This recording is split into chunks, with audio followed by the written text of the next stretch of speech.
Hi guys, welcome back to my channel, or if you're new here, hi, my name's Layla. If you hear any weird noises, I'm sorry, my cat is digging underneath my bed. Perfect. So, for those who don't know, I started running maybe 2 months ago now. I entered in a 10-kilometer race with absolutely no training, but since then I've been hooked. So I'm very much still a beginner runner, but beginner running girlies do not gatekeep. So I'm going to give you all the tips and tricks I've learned so far on my running journey. I'm going to break it down into equipment slash gear slash kit, whatever you want to call it. Training, how to incorporate weightlifting with running, nutrition and hydration, because that is a massive part of it that I definitely overlooked at the start of my running journey. And then just some sort of general tips on how to actually enjoy running. And this is coming from a girly who absolutely hated the idea of it. First up, trainers, running shoes, sneakers, whatever you want to call them. These are so important. Please do not attempt to run without some kind of supportive shoe. When I did my 10-kilometer, I literally ran in my Nikes, which are like everyday shoes. They are not training shoes whatsoever. And I got really sore knees. Luckily, I was so lucky I didn't get any injuries, but your chances of getting an injury if you're using the incorrect footwear are like so much higher. So as far as shoes go, I definitely recommend going in and getting yourself fitted, because everyone's foot is so different. What works for me isn't necessarily going to work for you. You can just Google shoe fittings near me and it should come up.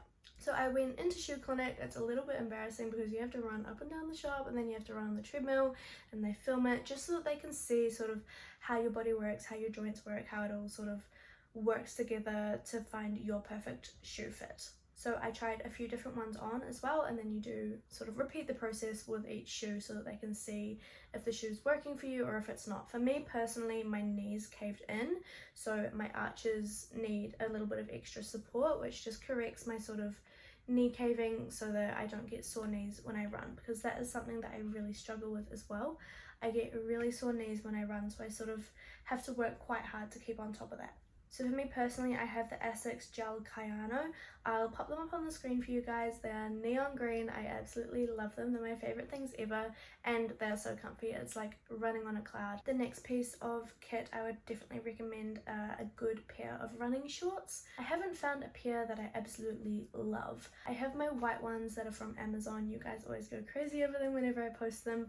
I do love them for shorter distances, but I find for longer distances they do ride up and I do get chafe. The only ones I found I do really like and they don't ride up is actually the Gymshark Animal Adapt. They're just sort of that longer length where your thighs aren't going to rub. And I know for us thick-thighed girlies, that is a massive issue with finding running shorts. Us thick-thighed girlies have an absolute mission to find a good pair of running shorts. It is a little bit of trial and error. I personally like the style of shorts where it's like the 2-in-1, so you get the skin tight layer and then you get the baggy layer, but I haven't found a pair that I love yet. So when I do, I will update you guys for all my thick-thighed girlies. The third piece of kit that I would recommend getting before you start your running journey is a good quality bra, especially if you are bigger in the chest area. I'm quite lucky because I'm not very big in the chest area, so I can get away with sort of lesser supportive ones.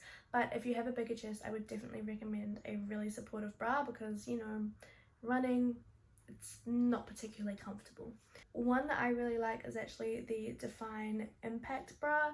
I find it really nice and snug, really nice and tight, keeps everything in place. I would, however, recommend sizing up.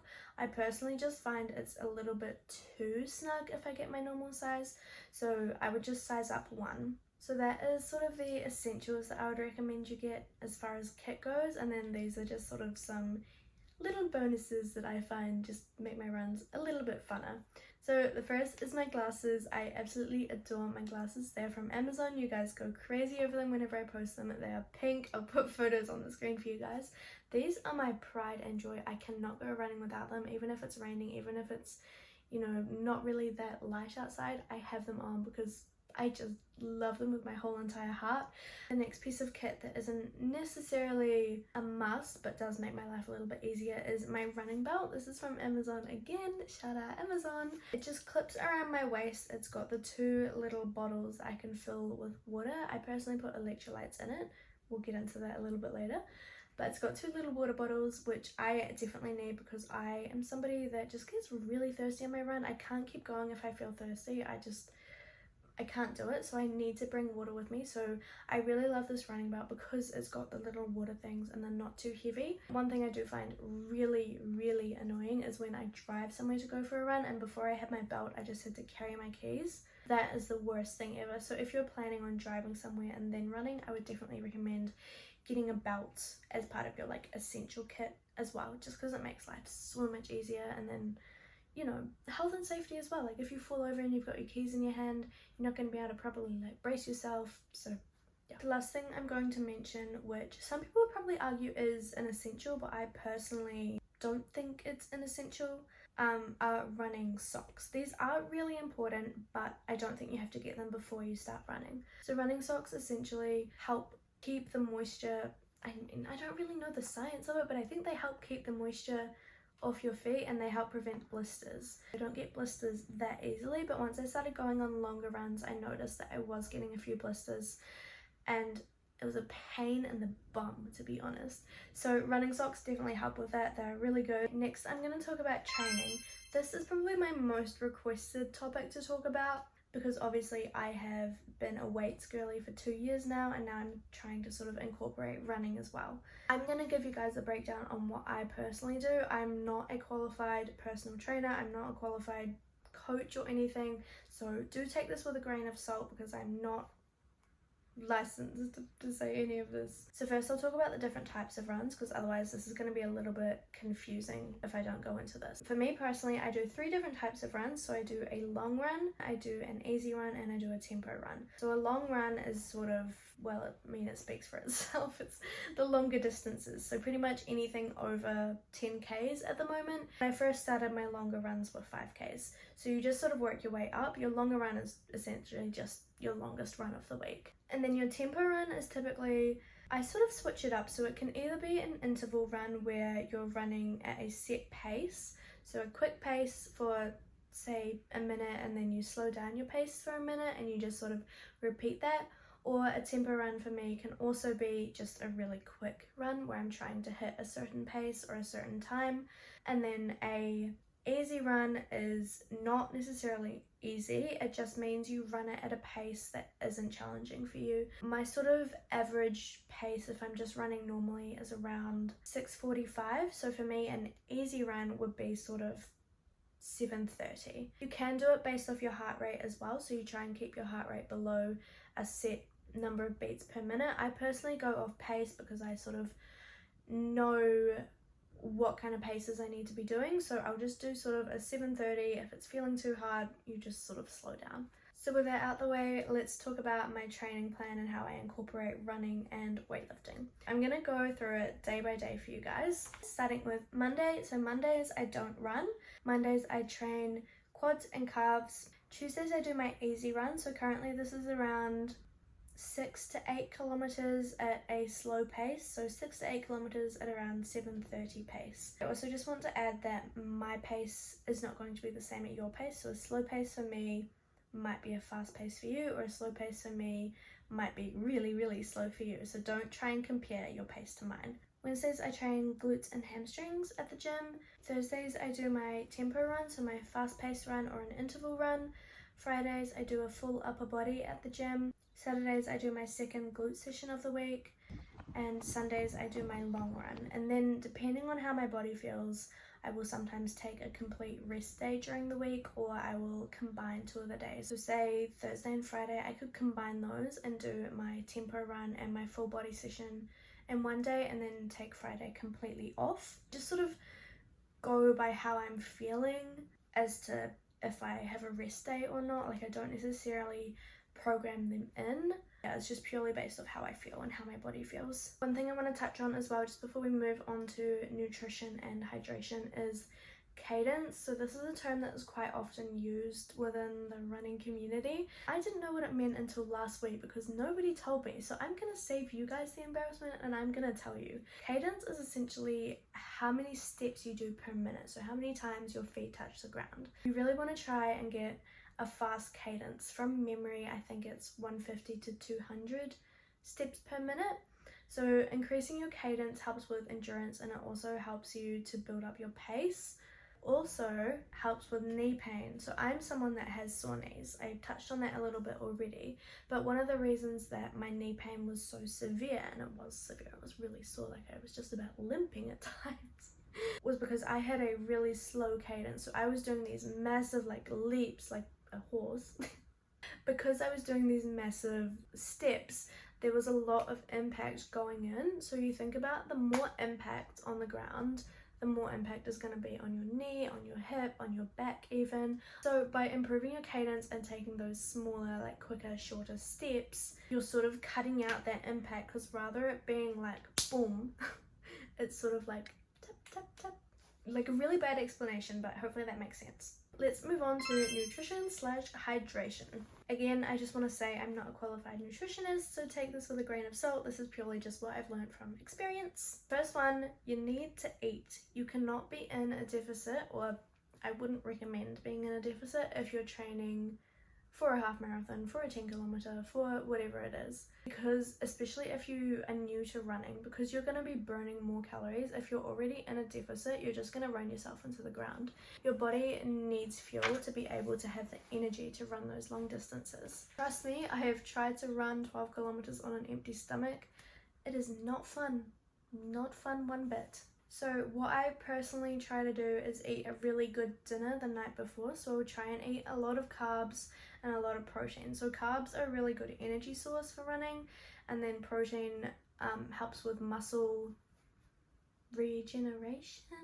Something that I really like to have is like a big stir fry with like lots of rice or a pasta, or pretty much, you know, anything, but predominantly something that's got lots of carbs and lots of protein. The day before, I also try and drink a lot of water. So lots and lots and lots of water, so that you're really nice and hydrated for the next day, which just makes it so much easier. Then the morning of the run, I will always eat before I go if it's anything longer than 5 kilometers. So my favorite thing to eat at the moment is just a piece of toast with a banana and some peanut butter on it. I just find it sort of enough to give me energy to complete the run, but not enough to make me feel bloated when I'm running. I would also recommend not trying out a new food the morning of a run, just because if you try something and it doesn't necessarily work with you on a run, then that's really not a good situation to be in. Same goes for running gels. I personally haven't used them because I'm scared. I'm scared that I'm gonna have to poop while I'm on my run, because I've never had them before.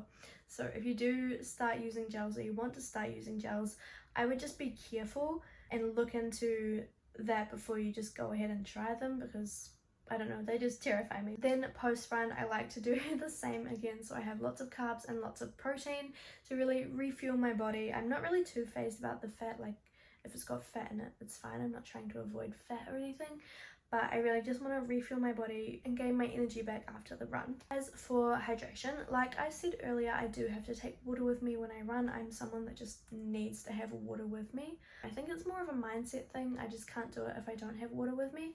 So I take my 2 little bottles in my belt and I fill them with electrolytes. I personally like taking electrolytes with me just because they give you sort of like that little extra boost, and they also rehydrate you better than what water does. So in my case, where I can't necessarily take a whole heap of water, I find it better to take electrolytes in my water so that I'm getting sort of more hydration. The other thing I want to say with food, I sometimes do take food with me as well. So normally I'll just take like a banana or something. Try not to take anything too sort of sugary though, because I find that does make me crash, and it also makes me really phlegmy, and there's nothing worse than when you're running and your mouth is already dry because you're running, and then it's just like really phlegmy, and like every couple of minutes you're having to cough or clear your throat, and it's just a disaster. Now I'm going to move on to sort of general tips to actually enjoy running. First is to make a playlist. So you want to make a playlist full of music, like really upbeat music. Don't be listening to sad songs. Make sure they've got like quite a quick beat. So I find that when it's got a quick beat, it sort of encourages me to like try and move my feet to that beat. Obviously don't make it too fast, because then you'll just run out of energy. But if you're listening to something that's sort of like slow and just like then I find it just like kind of drags on. I'm just like, ugh, how much longer? But if I'm listening to something sort of upbeat and I'm just like dun, dun, in my own world, it goes so much faster. The second tip is to zone out. So if you're running and you're thinking about running and you're thinking, oh my god, I've still got this much farther to go, I've still got to run to here and back, I've still got to do blah blah blah, it just takes so much longer and it just like sucks the life out of you. Like, it gets so boring. But if you just zone out and you sort of think about something else, it actually goes really fast. That's why I find running with a friend is really helpful, because then you're not really thinking about like, oh, how much longer do I have to go? You're just sort of like having the conversation with your friend and it just goes a lot faster. I always find when I run with somebody it goes faster, but I'm also someone that doesn't really enjoy running with people just because I like to be, you know, in the zone. But that I guess would be another tip as well if you really do not enjoy running, is to go with a friend. Tip number 3, it's okay to stop. There is like this weird stigma with running. I know I felt it personally within myself, like if I stopped it meant I'd failed the run and it didn't count. So completely fine to stop. I still stop on my runs sometimes now. You really don't need to beat yourself up if you stop. It doesn't mean that you're failing, it doesn't mean that the run doesn't count. It is perfectly fine. Just sort of continuing on from that as well, it's okay if you don't finish a run. I have had numerous times where I've gone out for a run, I've gone like halfway and I'm like, no, I'm going back home. And that is so fine. Not every day is going to be a good run day, and that's something that I'm still sort of trying to come to terms with, because this actually happened to me last week. I went for a run on Sunday. I went for a 12-kilometer run and it was absolutely dreadful. I hated every minute of it. I had no energy. I genuinely didn't think I was going to be able to finish it. Then I went for a run on Thursday and it was like one of the best runs I've ever done. I think it's just really important to remember not every run is going to be good, and don't push yourself to the absolute max. It's okay if you don't finish a run. You're not going to lose any progress. It doesn't mean you're failing. It doesn't mean you're cheating. It just means your body had enough. Your body needed rest, and I'm proud of you if you listen to it, because it's actually a really hard thing to do, to go out on a run and your body just simply says no, and for you to then be like, okay, I'm going to respect my body, I'm going to listen to it, and I'm going to go home. That's a really hard thing to do, so don't beat yourself up about it, okay? Because I'm so incredibly proud of you if you can do that. That is like the best thing you could possibly do for yourself. 4th tip, slow down. If you are running and you are just feeling like you cannot catch your breath the whole time, slow down. I know that there is sort of like this competition, or not even really competition, but sort of this ego thing to have a really good pace. I know I feel it for myself personally as well. I feel like I need to upkeep my pace and like keep getting faster, but it's okay to slow down, and it's okay to be a slow runner. It's okay to have a slow pace. 5 kilometers is still 5 kilometers, whether you run it in 30 minutes or whether you run it in 45 or even longer. You know, at the end of the day, the distance is the same. You're still running 5 kilometers and you're doing a hell of a lot better than the people who aren't running at all. Tip number 5, follow a training plan. Training plan is so motivating. I know that Runner does some really good ones. I have a Garmin, so the Garmin does a training plan as well, which I quite like. But it just makes it so much easier to keep going when you know exactly what you have to do. Like, you know, for example, Monday you've got your long run, Wednesday you've got your tempo run, Friday you've got your easy run. Like, if you know exactly what you're doing, when you're doing it, how you're going to do it, you're just setting yourself up for success. Tip number, I don't even know what we're up to at this point, but is to drink electrolytes. Now, I am a big electrolyte fan. I just love them. I think it makes it a little bit more exciting having like a yummy drink to drink along the way rather than just water. They give me like that extra boost of energy that I really feel like I desperately need sometimes. Also hydrate you a lot better than just regular water. Next tip is to join a running club. This is something I personally haven't done. It's something I would love to host myself in the future. I think that would be so cool. But I would definitely recommend joining a running club. Now, obviously I can't speak from experience, but they do look like a lot of fun, and it is sort of maybe something I would do in the future, is to go on a run club or even make my own. But run clubs look like so much fun. Plus, it's a really great way to meet new friends, especially when you're both interested in the same thing. Perfect. Next step is to download Strava. I love Strava. This could also probably go under like the kit segment of this video because I do find it really helpful. But Strava is, if you haven't heard of it, it's sort of how would I even explain it? It's almost like running social media, kind of. Basically it tracks your runs, and then you have the option to post it so that all your friends can see it, and you can like follow your friends on Strava and see what they're doing. It's just like really cool, and it makes it really fun. It's really cool to be able to go on and see like, oh, my mum ran this far today, or like, oh, my friend did this. I don't know, it's just really cute, and it's really motivating seeing other people out there doing it. It's also really great because it tracks all your progress and it lets you see your pace as well. So if you don't have anything at the moment that can track your pace, I would definitely get Strava, and then just take your phone with you when you run, and it'll just track your pace for you. And then that's how you know, like, you can work out like what your easy pace is and what your fast pace is, and you can sort of work out like if you have a time goal for, if you're entered in a race and you have a time goal, you can work out what pace you need to train at to be able to complete it in that time goal. My last tip for you guys is to book a race. So enter yourself in a race, and it doesn't have to be crazy. It doesn't have to be a half marathon, it doesn't have to be a full marathon. It could literally just be like one of those fun runs. I think they're like 3Ks, or you could do a 5K run or a 10K, whatever you want to do. Just enter yourself in something, and then you have that date, and you know, because most of the time you do have to pay like a small amount for it, and then so if you've paid for it, you're more inclined, although I can't really speak from experience because I paid for my 10-kilometer race and then I didn't do any training for that, but if you paid for something, then you're more likely to want to, you know, keep working towards it so that you can actually complete it. And it also like sets that date in stone that like, I need to be here by this point. Not that it's necessarily about being fast or completing in a certain time. Maybe your goal is literally just to do it, but it's still like, this is happening here, end of story. The events are super fun. Like, this is coming from a girl who was not a runner, was not in any way, shape or form interested in running necessarily, and I still thoroughly enjoyed the event, and it's probably one of the coolest things I've ever done, so I definitely recommend that.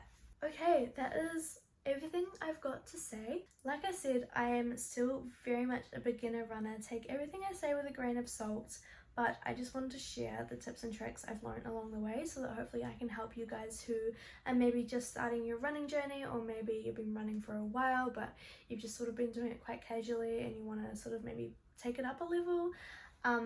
Thank you so much for watching. It would mean the world to me if you subscribed, and leave a comment what kind of videos you want, or leave a comment if you're gonna use any of these tips, or if you're gonna enter in a race. Maybe I'll see you there. Have a great day, guys. Love you. Bye.